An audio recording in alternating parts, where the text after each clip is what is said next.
আসসালামু আলাইকুম সম্মানিত সকল বন্ধু, দেখতে পাচ্ছেন পানি দেওয়া হচ্ছে। পানির অনেক স্পিড, অনেক দূরে যেয়ে পড়ছে পানিগুলো। আবাদি ক্ষেত, যেখানে আমি জুম করে নিয়েছি। হ্যাঁ, তারপরে এই অবস্থা।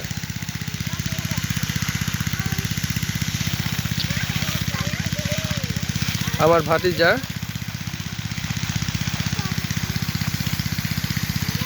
চাকরির পাশাপাশি কৃষিকাজ করে।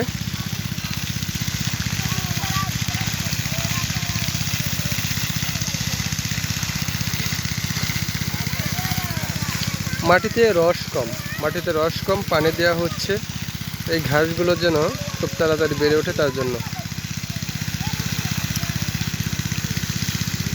জানি না ভিডিওটি কেমন লাগছে, আপনাদের মূল্যবান মতামত প্রকাশ করতে পারেন। আপনাদের মতামত পরবর্তী ভিডিও তৈরিতে আমাকে অবশ্যই উৎসাহিত অনুপ্রাণিত করে। ধন্যবাদ।